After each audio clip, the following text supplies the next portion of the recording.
Welcome back to the two-part series explaining A-roll and B-roll. In this episode, I'll be talking about B-roll. How's it used, how's it shot, how's it edited into a video. All that and more, coming up.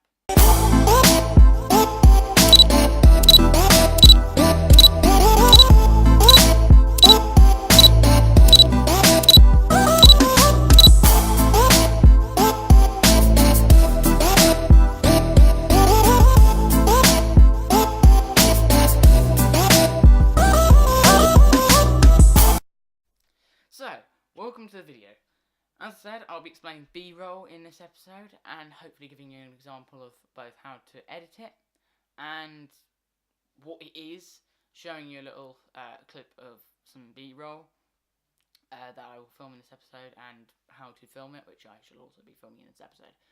And yeah, let's just basically get into it. So B-roll is kind of the opposite, including A-roll. It's basically when you are talking about a subject and then you are showing in the background footage of that subject, of what you were talking about.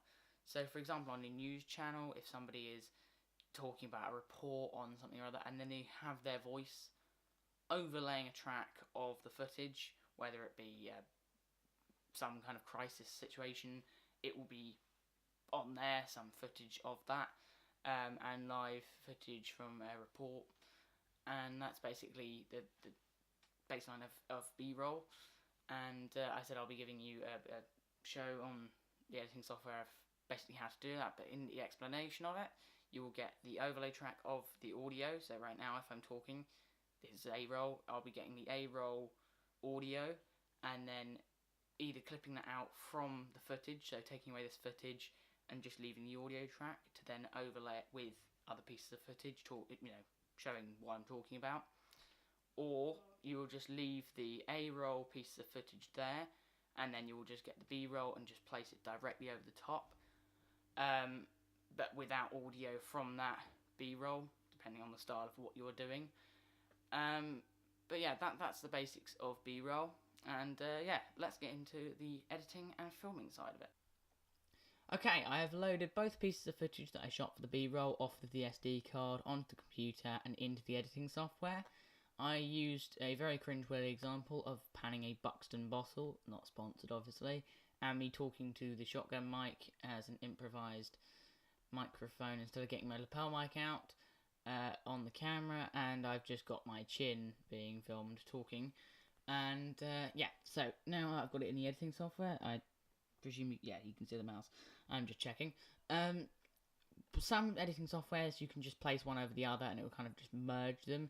You can still do that in this one, I think, but I don't really want to do that. So what I'm going to do with this first one, which is the actual video B-roll shot, but not audio, is I'm going to come over here on the right-hand side, if it's going to let me, which is a bit strange. Okay, there we go.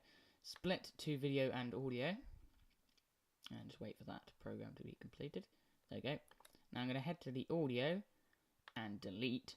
So now I'm just stuck with the video B-roll shot.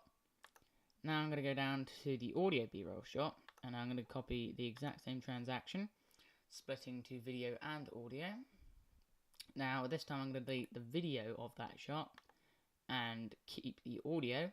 So now I have the audio saved over the video of the B-roll shot. And now if I play that, it's going to have my very cringeworthy example of a Buxton bottle, which I'm just going to quickly check now using the preview. Just to check that this is all correct. If it's going to play for me, there we go. Yes, right, so that's all on that. And yes, so now I will play you this example once it is fully edited. And then you can see my example of a B-roll shot, which is probably cringeworthy as anybody can get it to be. But it's still an example of a B-roll shot. So I'm just going to complete editing this, and yeah, check out my B-roll shot.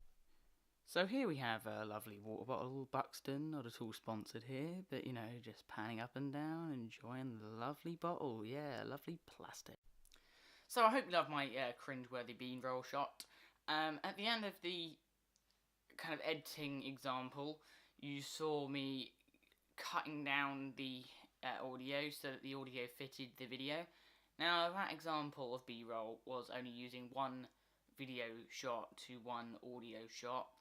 Generally in shows, for example The Apprentice, particularly if you're in the UK, you'll have like the narrator or Alan Sugar talking over the entrepreneurs, kind of running around and doing whatever they're doing, and just showing whatever they're doing at the same time as other audio being played of somebody either talking into a microphone or a camera, and then it cuts to them talking in an A-roll shot and using them in conjunction with each other.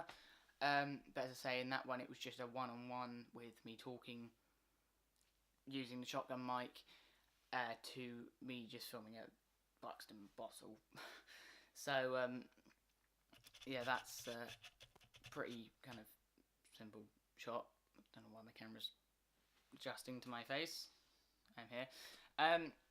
But yeah, obviously in a documentary style video you would obviously use more B-roll shots to one audio shot. So example, switching between people talking, you would maybe have one angle and then the next scene, and as well within a movie, if somebody's talking and time's passing, you would normally have a couple of B-roll shots maybe of where they are, outside a house, in a city, wherever they are, to kind of set the scene of whether it's night, whether it's sad, whether it's happy, whether it's just wherever it is, whatever it is, and how it's all going to work.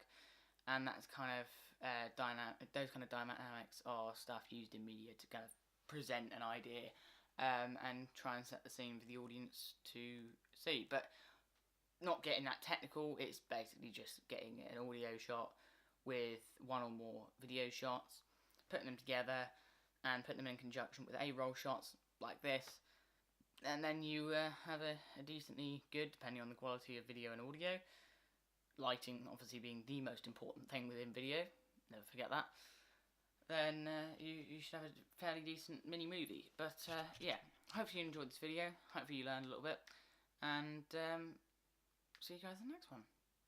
Bye.